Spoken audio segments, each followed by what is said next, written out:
Bismillahirrohmanirrohim. Assalamualaikum.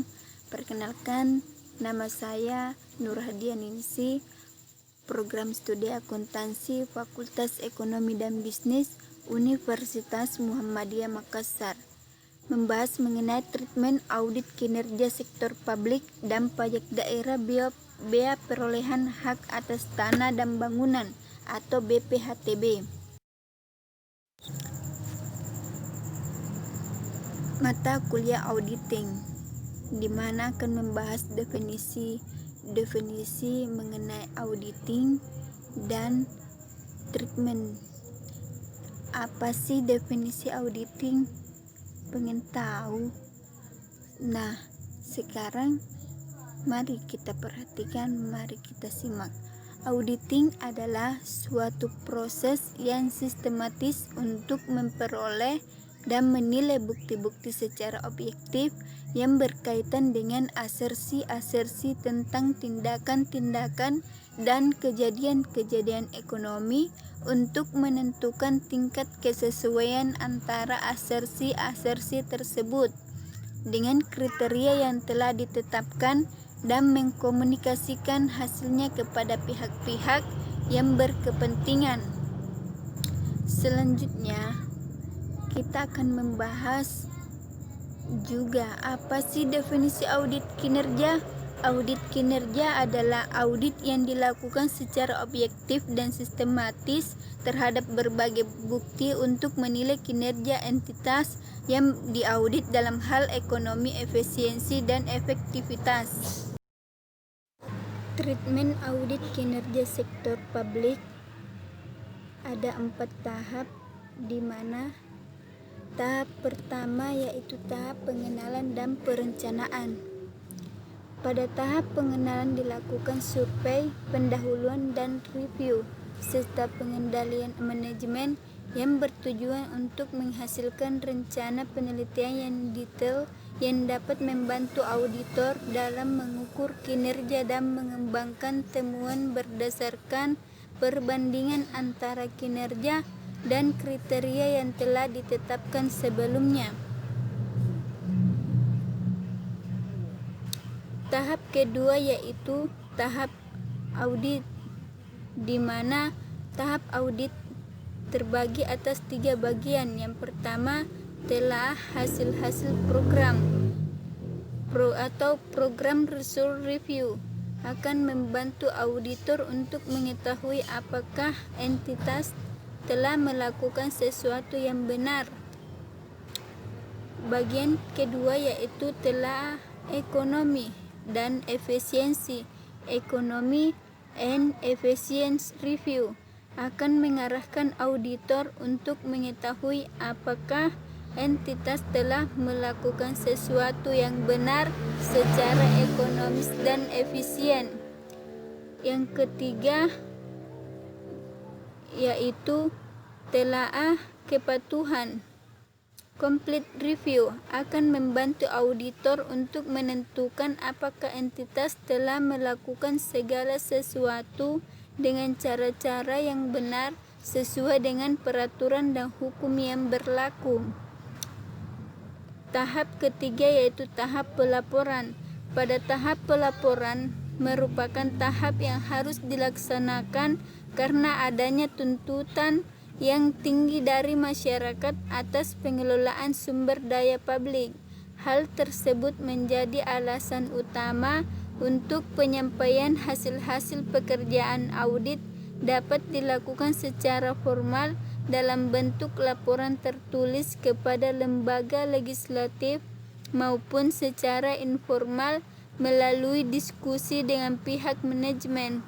Namun demikian, akan lebih baik bila laporan audit disampaikan secara tertulis karena perorganisasian dan pelaporan temuan audit secara tertulis akan membuat hasil pekerjaan yang telah dilakukan menjadi lebih permanen. Selain itu, laporan tertulis juga sangat penting untuk akuntabilitas publik.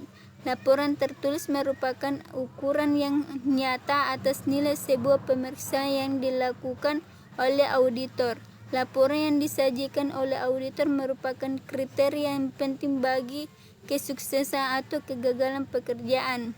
Tahap keempat yaitu tahap penindaklanjutan atau follow up.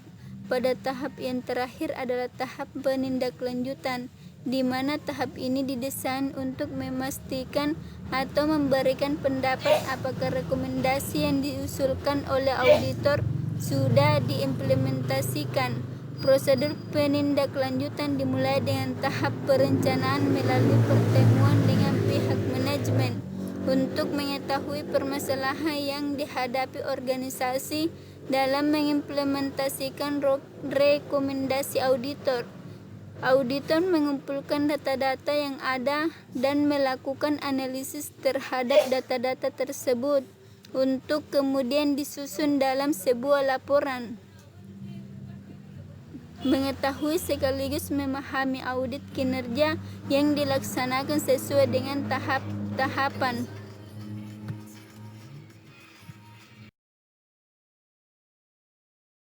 Selanjutnya, mata kuliah perpajakan, di mana akan membahas sebuah definisi-definisi. Jelasin dong definisi pajak daerah. Pajak daerah adalah kontribusi wajib kepada daerah yang terutang oleh orang pribadi atau badan yang bersifat memaksa berdasarkan undang-undang dengan tidak mendapatkan imbalan secara langsung dan digunakan untuk keperluan daerah bagi kemakmuran rakyat. Pengertian tersebut termuat di dalam Undang-Undang Pajak Daerah dan Retribusi Daerah Nomor 28 Tahun 2009. BPHTB itu apa ya? Yaitu bea perolehan hak atas tanah dan bangunan. Yang dimaksud dengan perolehan hak atas tanah dan bangunan adalah perbuatan atau peristiwa hukum yang mengakibatkan diperolehnya hak atas tanah dan bangunan oleh orang pribadi atau badan. Rumus dasar perhitungan tarif BPHTB.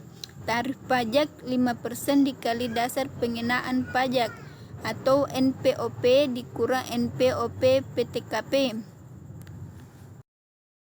Proses pemungutan pajak BPHTB ada 5 proses. Yang pertama, proses penetapan, di mana proses penetapan di sini menetapkan objek pajak, subjek pajak, wajib pajak dan tarif pajak. Yang kedua, proses pengisian surat setoran pajak daerah SSPD.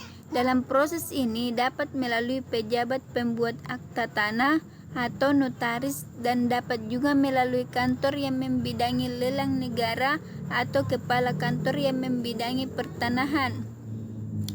Proses ketiga yaitu proses penghitungan pajak terutang. Proses ini dikenakan atas perolehan hak atas tanah atau bangunan yang nilai perolehannya di atas nilai jual objek pajak tidak kena pajak atau NJOP TKP.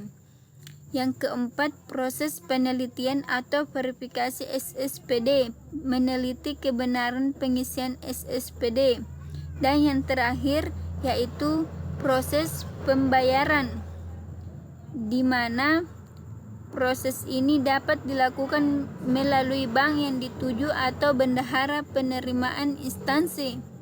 Pemungutan BPHTB yang dilaksanakan sesuai dengan undang-undang dan peraturan daerah maupun peraturan bupati yang berlaku.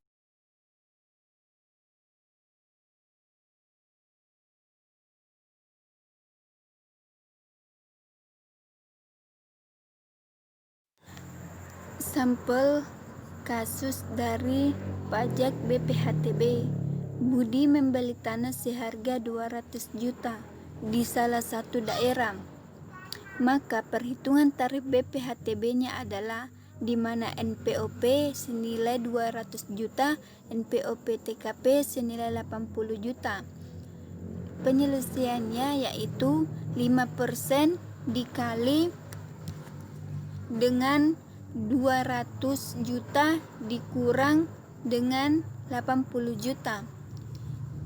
Selanjutnya 5% dikali dari hasil pengurangan 200 juta dikurang 80 juta senilai 120 juta. Dari 5% dikali 120 juta nilainya senilai 6 juta. Maka tarif BPHTB yang harus dibayar Budi sebesar 6 juta.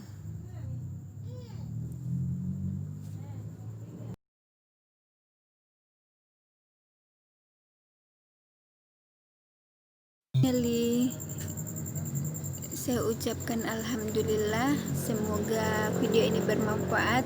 Sampai jumpa di video selanjutnya, dan saya akhiri dengan ucapan wassalamualaikum warahmatullahi wabarakatuh.